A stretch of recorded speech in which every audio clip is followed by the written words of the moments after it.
Welcome to the Voice of Supply Chain, brought to you by ISM New Jersey and Real Sourcing Network. This is a show that takes place the third or fourth Wednesday of each month. The purpose of this show is to tell stories of people in procurement and supply chain doing extraordinary things. I'm your host, Sarah Scudder. I'm a growth strategist and help B2B tech companies with their marketing. I currently oversee marketing for Real Sourcing Network, and we help companies make their packaging more sustainable.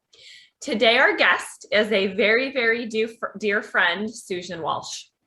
This show is meant to be interactive, so don't be shy about putting your thoughts in the chat and using the Q&A to submit questions. So those are both available at the bottom, and I will be making sure that I monitor the chat and Q&A throughout the show. So feel free to tell us whatever you're thinking. So Susan, welcome. Hi. I know it's almost bedtime for you, so thanks for staying up late for our interview today. Oh, it's all right. It's not too late right now, but yeah, it's definitely 1 o'clock territory. And I don't see Robbie in the background, so he's there. He got featured on a post tonight, so yeah, he's had enough attention. So Susan, I have several questions prepared, and I kind of want to go through your life cycle, and I actually want to start with your childhood, because I know we have people joining us who have been following your journey of entrepreneurship and everything you've been doing on LinkedIn, but they don't actually know a lot about your past. Yeah. So would like to start off by having you share a favorite childhood memory. Yeah, so this is probably a bit weird as a favorite childhood memory. It didn't necessarily feel fun at the time, but I think it's quite funny. My dad would work all week, and then my mum would work evenings and weekends. And so Saturdays, we would get a magazine or a sweetie, and he'd leave us in the car and he'd say, "I'll be back in 5 minutes." And then off he'd go, and he would come back in what felt like forever. Being a child, you know, concept of time is totally different. But basically he was off to the bookies, the bookmakers, to bet on horses while we were in the car with our treats. So that's my kind of memory, because there was a lot of Saturdays spent like that. But then he would take us to the burger van afterwards by the sea, and we'd watch the seagulls and the seals and everything by the river. So, you know, that's what my childhood's kind of memories are. So the question is, did he ever win big?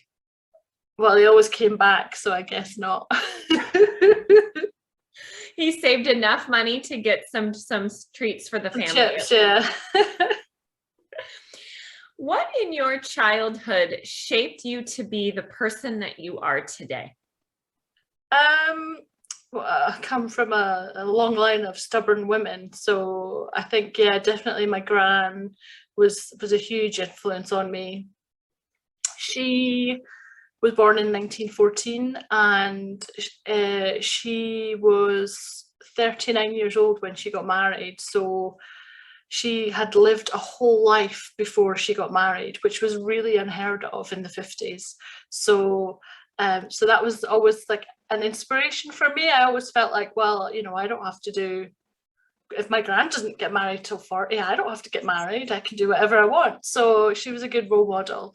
And then, yeah, my mum's was the life and soul of the party. She had the biggest personality, so I took a lot from her as well.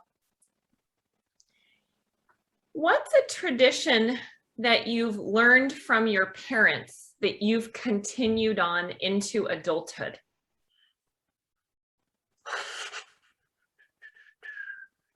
I don't think I have one, you know. Anything from like holiday times or? No, there's not like, even at Christmas and stuff, like when my mum was still alive, like you would have to like get dressed up and stuff for, you know, whereas now it's like, I just want to stay in my pajamas all day. So yeah, so that's changed. No, I wouldn't say there's I've got any traditions or anything like that. We weren't sporty or anything like that. So there's no. I guess the only thing, and not really a tradition, but my dad started taking me to carnivals and taking me on rides from a very young age. So I love like theme parks and roller coasters and stuff like that. So even my brother as well, we still do all the parks and things, especially in the US. They've got some great coasters out there. So I guess that is kind of a tradition that we've kind of brought forward. So when you come to visit me, are we planning Disneyland? Theme parks will need to be on the agenda? Yes, I think we definitely need a trip to Vegas too. Has to be done. Love a bit of Vegas. I've been there twice. There aren't so many rides there, but it is a lot of fun. Mm-hmm. And yeah, I've actually been to Disney World. Okay. In Florida. I went for the first time about 4 years ago. So I was there on my own as a grown adult, and I didn't care. I had a great time. I met loads of people, spoke to loads of different people in the queues and the lines, and just got my princess tiara from there, and I was happy as anything. Awesome. So Susan, I know that you had an interesting story about how you actually got into college.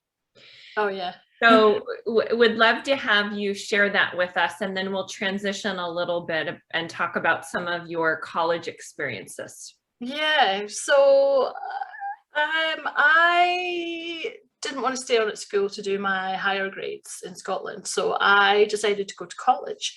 I wanted to be free and independent, and I was only 15 when I decided this, so I had not long turned 16 when I started, and I only took 3 higher grades at college, and it was English, maths and French, and I have never been good at maths, but everyone told me I needed to do maths because everybody needs it, everybody wants it, you won't get a job without having maths. So I took it, and something in my brain paralyzes whenever somebody throws a number or an equation near me. And it could be the simplest of sums, and I just freeze. So it was never ever going to really end well. And, I got extra help and tutoring and all that kind of stuff, and sat my exams, knew I failed. Went to see the university to say, can I do a summer school to make up the difference in grades? Oh no, you'll be fine, don't worry about it, everybody thinks they failed. And I was like, no, I really have failed, and I really don't think I'm going to get in. Oh no, don't worry about it. So then of course the exam results came, and it was so bad that it didn't even show up on the certificate. I just had 2 higher grades, that was it. Maths just didn't exist. I might as well not have done it. And of course the university was like, no, you're not getting in. And then my dad said, well, hang on, you tried to sort this problem out, so I think you should phone them back. So spoke to the head of the business school, went up to see him, put my case forward. They said they'd have a think about it, and yeah, I got in. And so yeah, I went to university a year earlier than most of my friends or people that I'd went to school with. So yeah, it's frustrating when you're right and you're trying to do the right thing, and people are saying, oh, it'll be fine, don't worry, and you're like, no, it's not going to be fine. And I think it's a good lesson that there's different types of intelligence. I also despise math and avoided taking math as much as possible. And the college that I chose to go to is actually here in the Bay Area. It's a small school in wine country. And one of the reasons I actually chose Sonoma State is I didn't have to take calculus as a business major. And I knew that if I had to take calculus, it was going to be rough and I would potentially not pass. So completely understand. And I think the world is changing and university is changing a little bit now. And I think there's tools and things we can use now for math, especially in procurement and supply chain. I mean, there's programs, and I mean, you use Excel religiously to do math. And so I think that's something that a lot of us have struggled with. Yeah. So you got into university a year early than your peers, so that is awesome. What's the most important thing you learned while you were at university? So while I was at university, I worked for a retailer, and I started there when I was like 16. And I worked there throughout university. And I was sitting in business classes being told this is how businesses work and this is what happens. And I was working in a real business, and I was like, no, this isn't real life. That's not how it happens. You know, these theories don't work in the real world. So I think I learned before I graduated that it was just kind of like tick box exercise to get the piece of paper rather than actually getting some real life skills that were going to help me get a proper job. And you know, when I was there, they'd be like, oh, everyone's going to want to hire you, you're going to be in demand, you're going to be earning £25,000. And you know, my first job out of uni, I was earning 14,000. That was more like a realistic salary. You know, they just lied basically. So when you were at university, what did you think you wanted to do after graduation? Well, you see, the whole reason I chose my degree was because I didn't know what I wanted to do. I chose commerce because it's nice and broad and vague. And I thought, oh, I'll definitely know after 4 years what I want to do. And of course, after 4 years, I didn't know what I wanted to do at all. I had no idea. And I remember going to the careers advisor for some help. And he was like, well, I can't tell you what to do. And I was like, what? I just want a bit of advice. And yeah, that was all I got, was I can't tell you what to do. So I was like, okay, I'm just going to have to apply for things that I think I might like. My dad worked in sales all his life, so I kind of thought that could be a route. But then in the end, it was actually in working in paint merchandising for retailers. And it wasn't my degree that got me the job. It was the working for the 5 years in the retailer that got me the job. So I took that job and started driving around in a wee red van with paint color charts in the background and going around talking to people in stores. So after you had this job that you landed out of college, again, you didn't really have any idea what you wanted to do, so you just kind of took something so you could figure it out. Why did you leave that job? So what inspired you after you took that job to take something else and make a little bit of a pivot?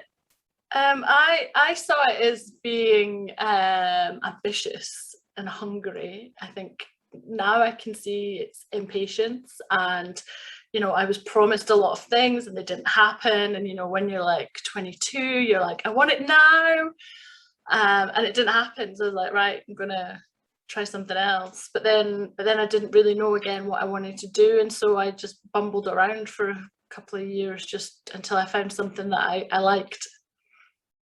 So one of the things, Susan, that I find really, really interesting about your story and your background is you were actually an entrepreneur before starting your current company. Yeah. So what inspired you to become an entrepreneur and launch a clothing store? I think it was always there because I did a module at university called entrepreneurship.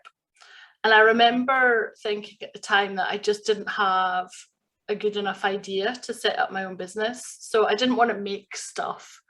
I'm like the world's worst like crafty person. I'm so undomesticated, but ask me to put a pair of shelves together or build some furniture and I'm good to go.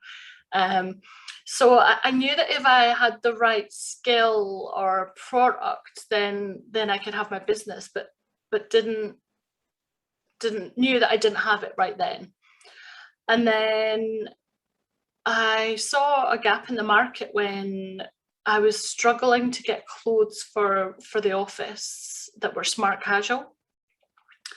And so it was just on the cusp of the internet. So Susan, I have to interrupt. What is smart casual for us in the US?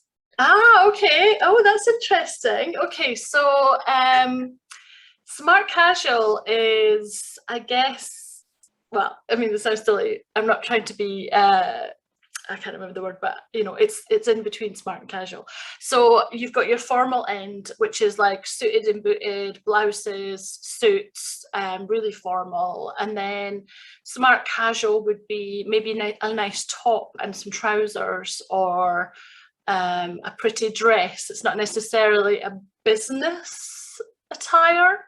It's not as casual as jeans or things like that, but it's like less formal, I guess. Yeah, and DC put in the Q&A, and I think she's correct. I think here we kind of call that business attire, where it's not a suit and coat, but it's not flip-flops and shorts. Okay. Kind of like that kind of like that mid-range. Yeah, I thought business attire would be the full suited and booted. There you go. Yeah, so it was a problem because there was nowhere to go to get nice, pretty tops or skirts. Business casual, maybe. Yeah, that could work. And so I knew I wasn't really having a great time in the jobs that I'd found a job I really loved, and I was really good at it, and I was like the best forecaster in the whole company. My accuracy was like close to perfection, and I really loved that job. And then I had the choice of a couple of different departments going after me, and I went down the salesy route, but it wasn't really sales in the end. I was a glorified assistant. I was like booking shelf wobblers for supermarkets and dump bins and like posters at bus stops, and it's like that just wasn't me. And so after that I felt a bit kind of lost again, like, oh, maybe I am not cut out for working for a company. And so I had some money, so I thought, hey, let's open a shop, why not? And I did some sums, I had a business plan, and it looked achievable for Guildford, which is an affluent area. But once I opened, it was so tough. Like, people were so snobbish about the brand, I didn't have brands like Chanel or Dior, or, it was just nice clothes. And they would walk by for weeks or months before they would even set foot in the shop. And of course, it was only towards the end when I had to shut down that people started saying, oh, call me when you get new stock in, or, even the week I was closing, people were coming in and going, oh, are you new? So yeah, it was an experience, but I had so much fun buying all those clothes. I can't even tell you, like, once every 6 months you go to this massive event and there's just like hundreds and hundreds of clothing suppliers and shoe suppliers and handbags, and it's like shopping on an epic scale. And I tell you, I regret none of it. It was brilliant. It kind of reminds me of Fashion Week. Yeah. Fashion Week made affordable. Yeah, but you had to order 6 months in advance. So in February, March, you're thinking about your winter wardrobes already. So that made it harder as well. So you mentioned you had to shut down your business, which is not easy on your ego, right? You put your soul into something and it doesn't work out. What was the best lesson now that you're looking back, a second time entrepreneur, now you have a successful company? What's the best lesson you learned in having to shut down your retail business? The best lesson that I learned, and it's probably not one that you'd expect, is you find out who your real friends are.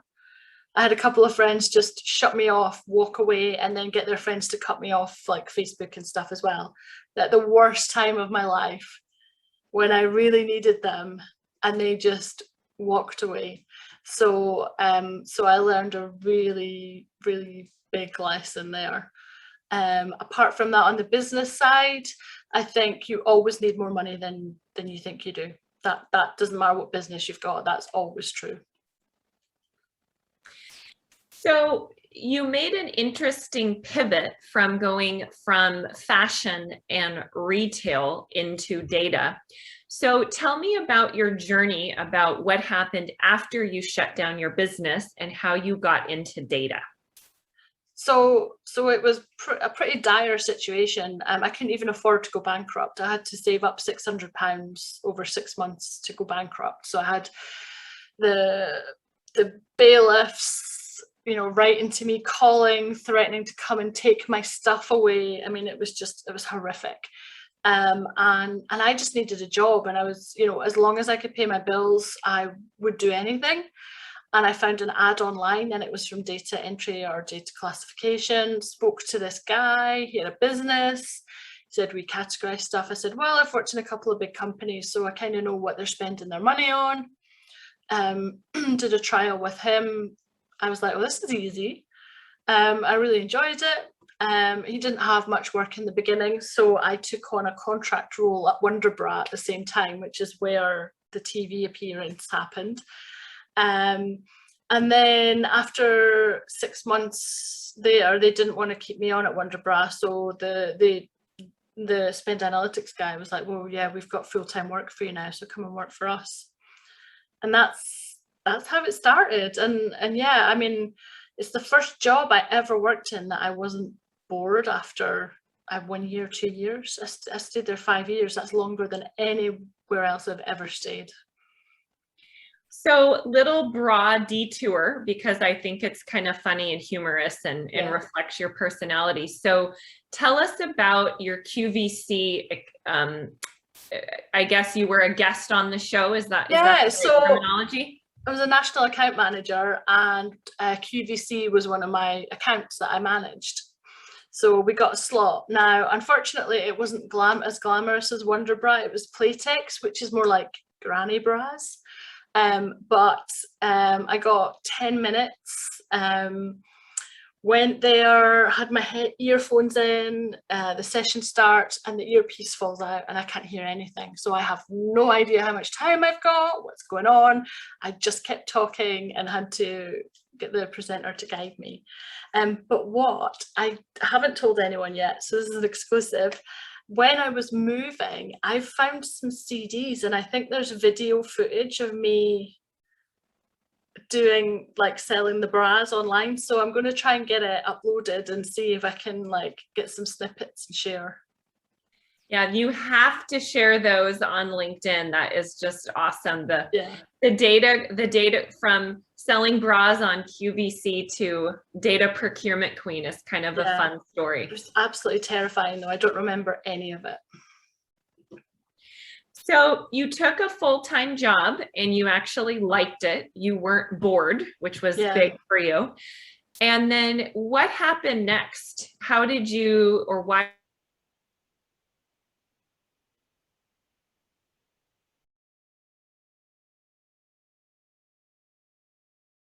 Startup company.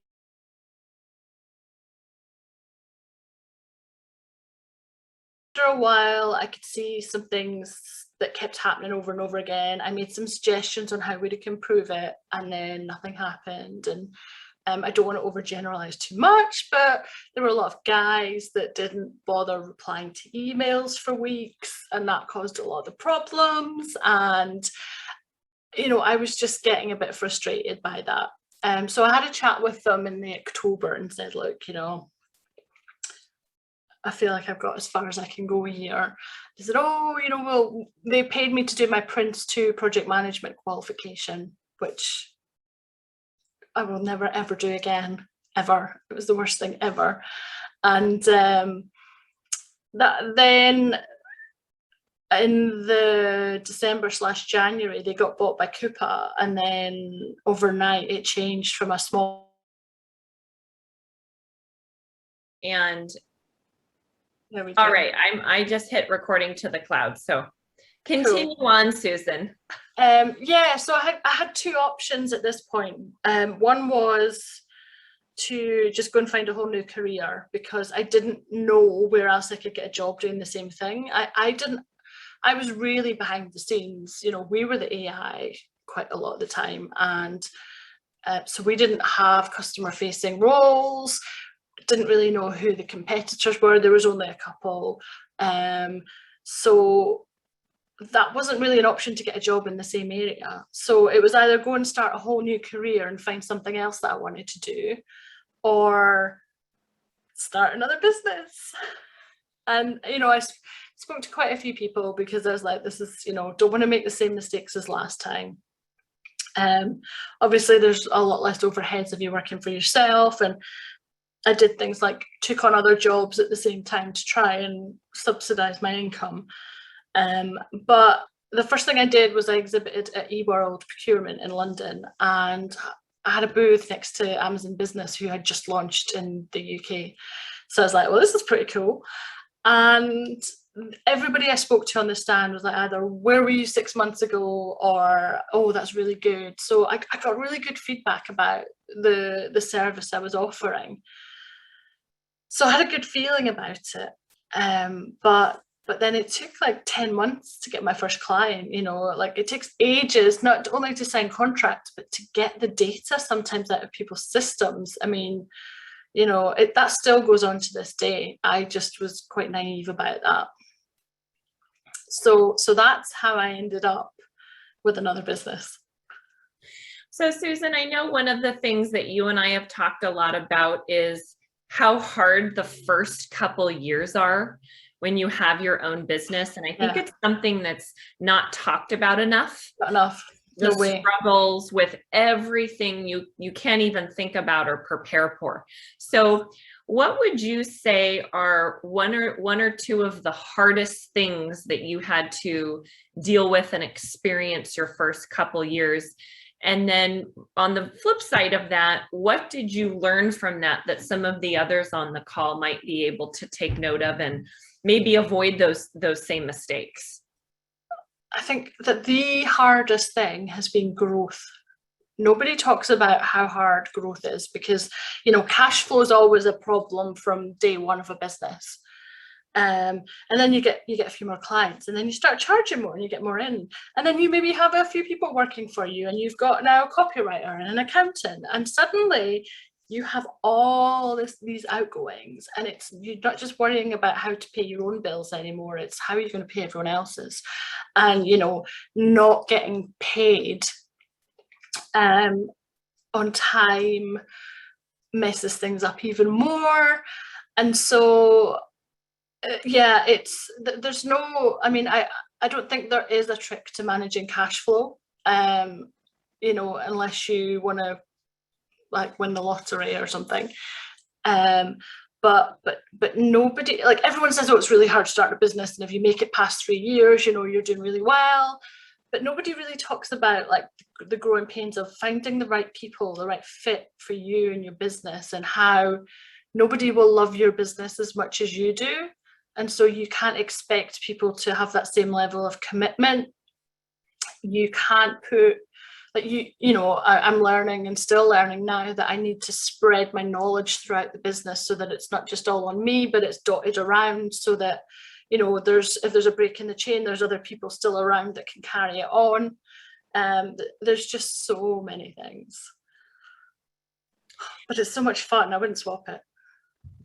So Susan, we have a pretty broad mix with us today. We've got procurement practitioners, we've got suppliers, we've got entrepreneurs. So just briefly tell us what your company does and why data has become so important in supply chain and procurement, I would say in particular in the last year or so. Definitely. Well, first and foremost, I'm a fixer of dirty data. What that means is that with procurement departments, I normalize and classify their suppliers so that they can then have visibility on spend, and that could be globally, by supplier, by category, by number of suppliers in a category. You'd be amazed at the number of clients that don't even know how much they're spending with one supplier, because there's like 5 or 10 different versions of that one supplier. So, you know, PwC, PricewaterhouseCoopers, the Hilton Hotel or Hilton Hotel, like loads of things like that, all hidden away in data. And for the first time, they get visibility, a true picture of what's going on in the business. They can start to look at things like what they're being charged for the same item across different regions, across different suppliers. You know, it can help them look at things like risk. And I think there's a huge myth within the procurement spend data world that the AI will fix it all.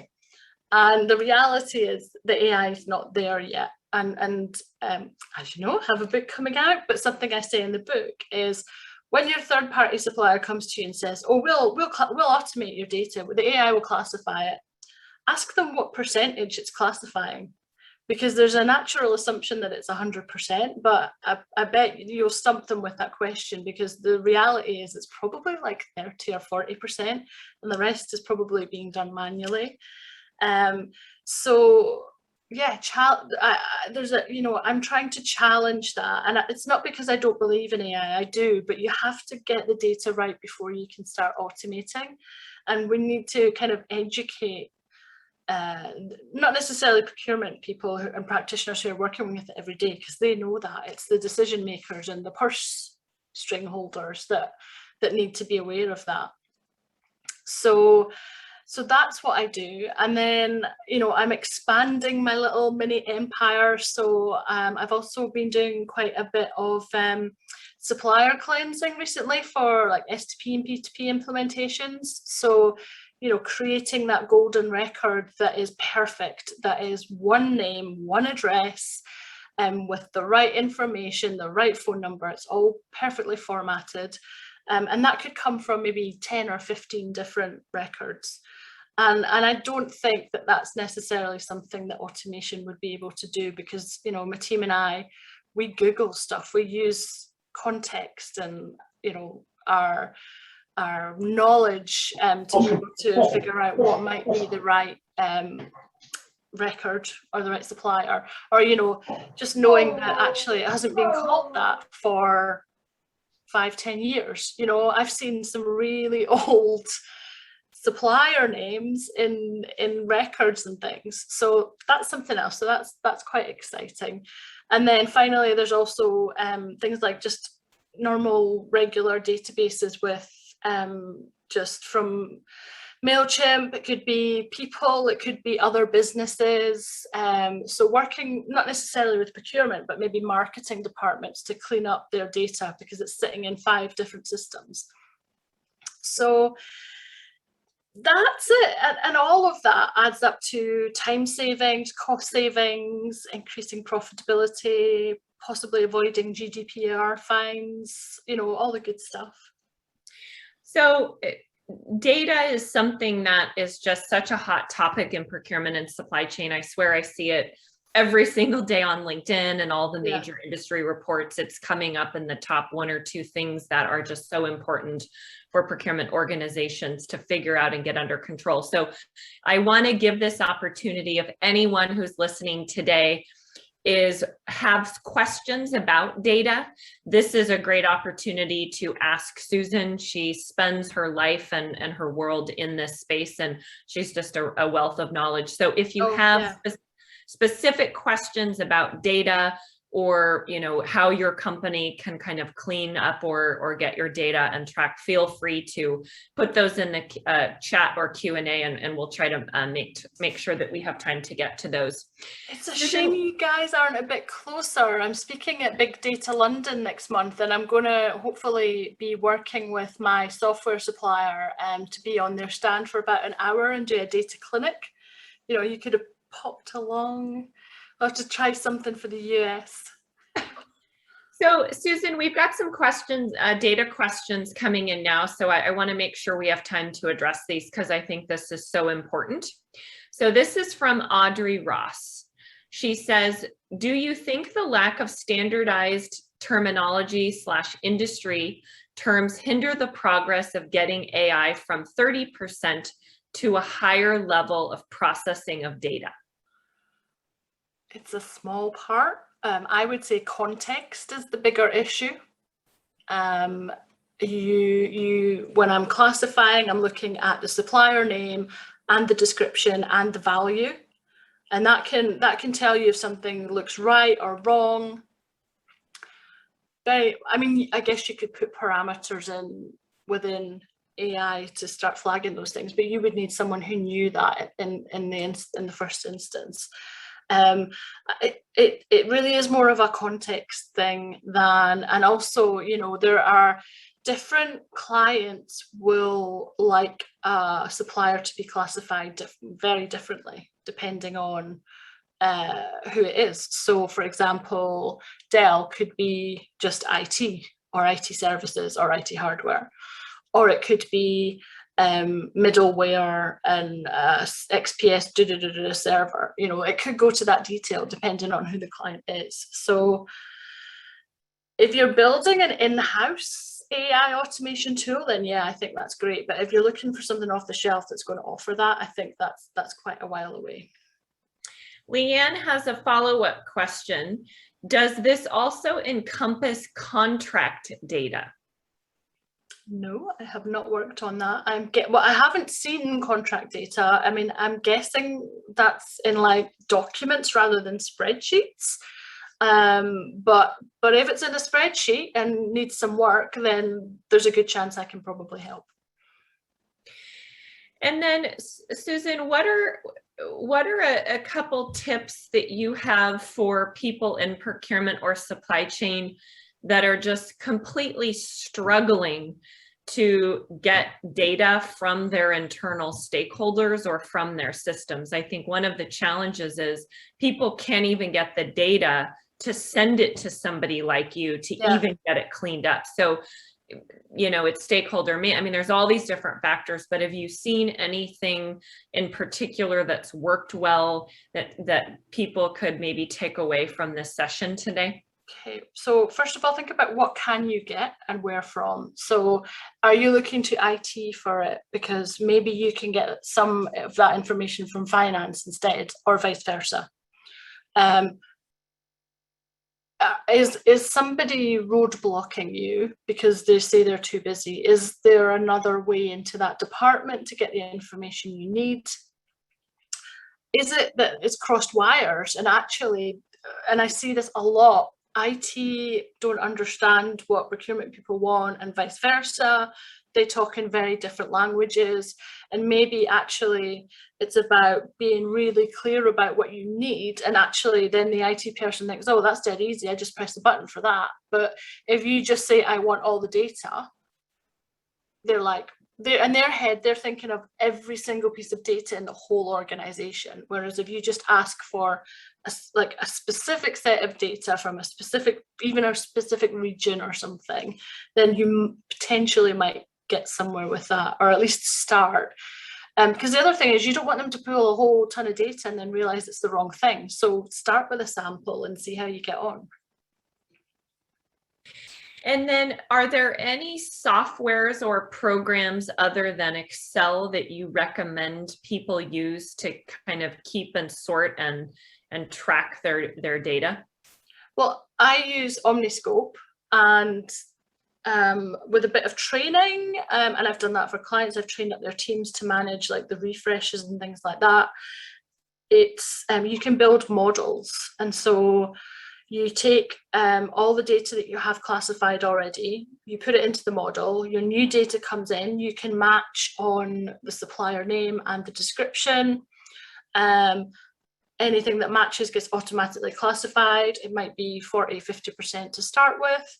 And then as you classify more and more, that number becomes higher and higher and higher each month until you're left with a small amount to manually classify. So that's what I know.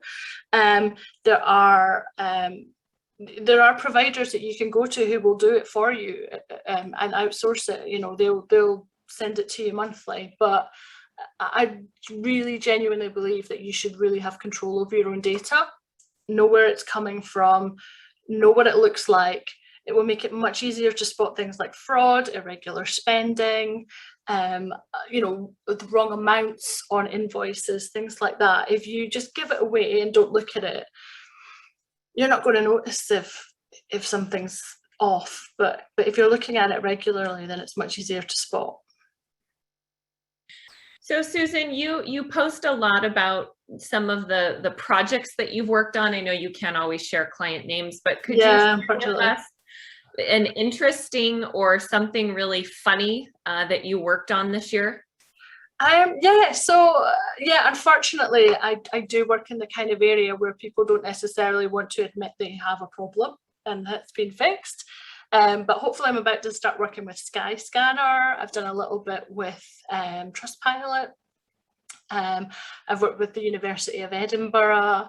I have worked with varying medical systems. They've all openly kind of said I can work with them. I've worked with global market research companies, global water manufacturers, global media companies. I've just started a project with a global food service company that everybody would recognise. So we are currently going through a lot of food and classifying it, so in Dutch. So that's been interesting. So there's never a dull moment in our world. But yeah, just crazy classification sometimes. You know, I did some stuff for P&O Ferries as well last year, and they had the sticks like shit, which is actually an adhesive, and I thought they had literally just somebody had on the ship had just written that, and then I found out it's a real product. So that gives me no end of enjoyment and entertainment. And just the best thing is, like, you know, these companies or even, you know, universities, you know, really intelligent people, and they can't spell for toffee. They, you know, the spellings are crazy. Like travel, I've seen that spelled so many different ways. You'd think that one would be pretty safe, but no, nothing is safe. So that's why I don't trust anything. I always check every line to make sure it's right. So Susan, I want to pivot. We've got about 15 minutes left, and I want to pivot and talk a little bit about marketing, because I think marketing is a really important topic for people who are in our industry, whether you're a procurement or supply chain professional, whether you're an entrepreneur, whether you're working for a supplier. So important to build a brand for yourself, no matter where you're working, because you own your own brand and nobody else does. Yeah. And one of the things that I really like about what you've done as you've built your business is you're really authentic and honest and funny, and you just are who you are. You don't try to be corporate-y. You don't try to be somebody that you're not. And so I really appreciate that. And I think that's something that I've really enjoyed as I followed your marketing journey. So let's start by talking about how you are currently marketing your business. What are some of the things that you're actively, consciously doing to get in front of people? Yeah, so I guess it's so weird because I just am doing what I needed to do to get my business known. So I realized pretty quickly that people weren't looking for my services because they didn't exist anywhere else. So, you know, doing a Google search and becoming the top of the list is great, but if nobody's looking for you, what's the point? You know, so AdWords and all that, no point. So I looked to LinkedIn because that's where I knew procurement people would be. And I don't know, I remember one of my first posts, and it was one of my, you know, I love data so you don't have to Friday posts, and it got like 1,000 views, and I was like, 1,000 people saw my post, oh my goodness. And then I thought, okay, well, I must be onto something here. So then I looked at just posting. I was posting about my business, but it wasn't getting the same kind of engagement. And then I was doing some local networking, and I was finding it really hard to explain what I did, even in a room with people. So I started doing some videos and put them on LinkedIn to show the people that I'd met at the networking what I did. And they kind of went down really well. So then I started doing like, you know, what is a taxonomy, and, you know, what is supplier classification. And then I started doing like picture posts as well. And it kind of just snowballed from there. And from very early on, I've responded to how the post has been reacted to. So, you know, if people like it, then I'll do more of the same thing. If it doesn't do so well, then I'll try it a different way or try something else. and focus on the things that do work. And it just kind of snowballed into one big, massive craziness of what I can only describe as fun. I'm just having fun. And yeah, I'm not corporate. And actually, it's, for me, it's been a really good filter to filter out the people that I probably wouldn't want to work with anyway, because the people that do want to work with me are drawn to me. So it's been really good in that way, that I don't get kind of many people that I wouldn't want to work with, because they've already kind of screened me before they get in touch. They kind of know who I am. And my kind of tactic, I guess, a little bit has been like, put everything out there and then they've got nothing to call you out on. So, you know, everything I say I can back up. You know, I'm not putting lies or exaggerations out there, because, you know, everything I've done, I can say, I can prove it, you know. So and that's worked a lot more successfully than I had ever anticipated, so I'm very thankful for that. So you spend a lot of your time on LinkedIn. I think it's fair to assume that's your main marketing platform, and, and that's where you're dedicating a lot of your social media efforts to. What advice do you have for the procurement practitioners that are with us today that don't use LinkedIn very much, that work for another company? What are some things that they can do to start using LinkedIn to build their own brand as a professional? So I think decide what you're comfortable with. So if you just want to write, you know, because everyone says, oh, you need to do video posts and you need to do text posts and you need to do picture posts, do what you're comfortable with. Put yourself in a zone where you're comfortable. If that's once a week, post once a week. If that's twice a week, post twice a week.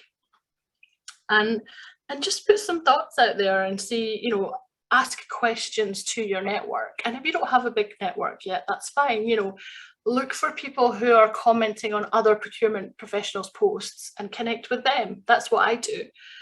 And build your network up, and then you can start to have bigger discussions.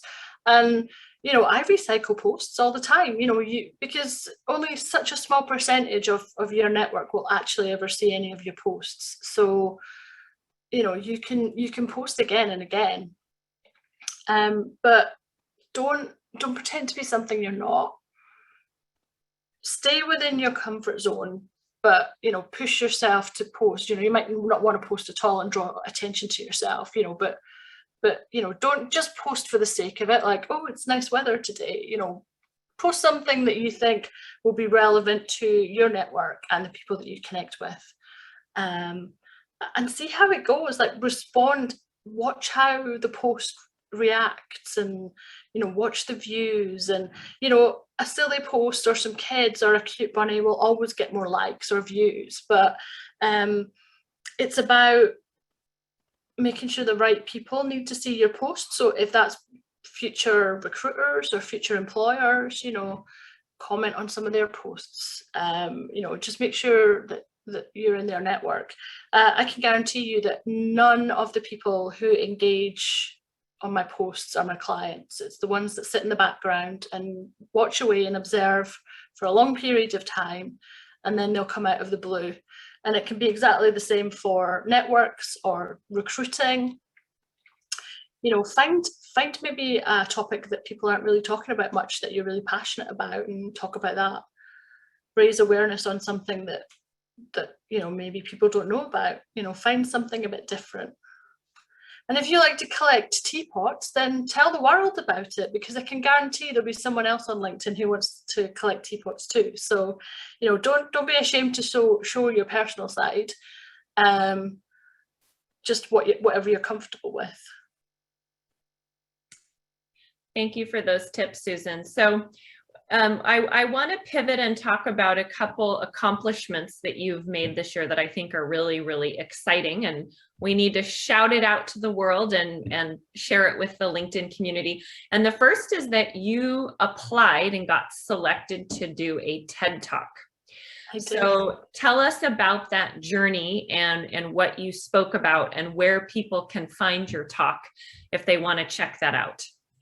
Yeah, so I guess last year I started talking a lot more at events about data and procurement and all that kind of stuff. And I'm really comfortable talking about that. And I think I'm quite good at speaking about those things. But I didn't know if I was just good at that or whether I was a good speaker in general. So I saw the advert in an email to apply for TEDx Woking. The theme was resilience. So I had no control over what well, I couldn't really find a way to relate data to resilience in a good way. So I thought I would talk about my story, about how I got to where I got to. So, you know, you've heard about how I didn't get into university and then I pushed, and, you know, there's been a number of occasions in my life, you know, even with the shop and stuff, you know, it was, you know, just the world saying, no, you're not good, this isn't going to happen. And I didn't accept that as a final answer. I kind of kept pushing. I spoke about my mum, who for most of my life had body dysmorphia, depression. She took, I mean, I lost count of how many overdoses she's taken over the years. Like we literally joked she was indestructible. She could take 150 pills and walk out of hospital the next day. She was, honestly, she was unbelievable. She just would not die. And we used to joke about that because you have to, you know. She really didn't want to be here. She struggled a lot. She was in and out of, I mean, they even did like electric shock therapy on her. She'd been on lithium. She had been like, they tried everything with her. And she got really bad one Christmas. So I got her into psychiatric hospital. But unfortunately, I came home after Christmas. They let her out on an overnight stay. She didn't want to go back. So she went missing overnight. And they found her washed up on the beach in the morning. So like we knew when she'd gone out the house, that was it, because she didn't take anything with her. But she was like so far gone by that point, like she wasn't even my mum anymore.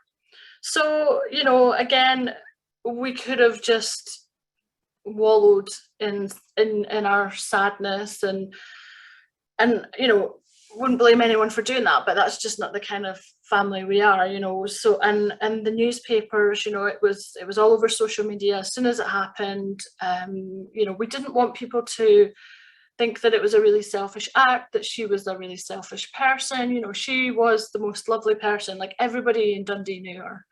And so we went to the papers and put her story out there so that people could see that actually, you know, there's people out there really struggling, and you shouldn't judge them, you know, for leaving their families and doing these things when they're really like at the end, and they just have got nothing left, you know, they can't fight anymore. So I talked about that. And then I talked about starting this business and all the no's I got from that as well. And even now, you know, still get no's, you know, ghosted by clients, no's for this, that, and the next thing. But, you know, I just keep going, you know, nobody can stop me. In fact, there was a post the other day and it was something about knocking on doors for opportunities. And I said, oh, I just kick doors down. I got tired of nobody answering, so I just kick the doors down now. So, you know, if you really believe in something that you're doing, you just have to keep pushing, and eventually they'll listen. And speaking of pushing, you have decided to publish a book. So as we close out the last 5 minutes, would love to have you share a little bit about that journey, because writing a book is so hard, so much work. My dad's a writer, and many of my friends are entrepreneurs and have published books, and they always say it's the hardest thing they've ever done because they never make time for it in their schedule. Things come up and then it's bedtime and then they just never do it. So tell us about your journey and then when your book will be available here in the US. You told me about this and I was like, oh, it'll be fine. I'm still recovering from writing this damn book. So I signed with the publisher last September, and they told me I could set whatever deadline that I wanted. However, you know, I know that I won't be the only classification guru around forever. There will be challengers coming up. And so I wanted to get my book out there and be the first. So with that in mind, I wanted to get the book out September time, because that's when all the events happen. So I had to get it written by beginning of April, and I had this great plan, 500 words a morning. It was going to be great. Get to January and I've got maybe 1,000 words. And then end of February, I've got 10,000 words, and I needed to have 50,000 words. So first 2 weeks of March, I think I got it up to 25,000 words, and then I had 25,000 to do in the last 2 weeks. And I was in splints for weeks after. In fact, they're still not right, because I just absolutely hit it so hard. But I was so in the zone and so focused. Some days I could write 4,000 words. Like, I was just, and then other days I couldn't even barely write 100. So those days I knew I just had to stop. There was no point in going on. And I'm really, really, really proud of the book, because it's, I know it sounds silly, but it's really good. Like, it literally covers off so many things that don't get addressed in procurement. So, you know, what happens when you have bad data in procurement? What are the consequences for the business? And how do you classify? Like, what is supplier classification? Like, what is a taxonomy? What does a good taxonomy look like? What does a bad taxonomy look like? You know, how do you normalize suppliers? Like, I've even got like tables and lists so people can literally follow it step by step. And then there's a little bit on just like normal data cleansing for addresses and things like that as well. I've got my data horror stories chapter, so lots of anonymously donated stories, which I offer resolutions to. And then finally, my dirty data maturity model, which I'm really chuffed about. I have, you can go from dirty data to dirt-free data. So I have devised that as well. So it's something that I think that every procurement department should have as a reference guide, because it actually creates some rules and standards and processes. And I can't find anywhere else you can go for that information. I can't see it anywhere else. So yeah, proud to say I'm the first. And Susan, as we close out our last 2 minutes, where can people go to find the book, and when will it be available in the US? Okay, so shortly after mid-September in the US, you can go to Amazon. If you are not an Amazon fan, there is bookshop.org, which is the equivalent of an online local bookstore. It's on Barnes and Noble as well, and also the American Library Association. So plenty of different outlets for you to get hold of it. Awesome. And I host a sourcing industry happy hour twice a month, and we are going to be doing a book launch party for Susan for one of the happy hours on October 6th at 5 p.m. Eastern. So if you want to attend, Susan's going to be reading some stories and talking about her book, and we're going to hopefully get a bunch of sales to get her to the top of the Amazon bestseller list. So feel free to reach out to Susan and I if you're interested in attending. So Susan, we are at time. I want to thank you very, very much again for staying up this evening to share your life story with us. And for those of you who are following the show and interested in our conversation next month, join us September 22nd at 2 p.m. Eastern for my interview with Sam Gupta. And with that, I want to wish everyone a wonderful afternoon or evening. Thank you.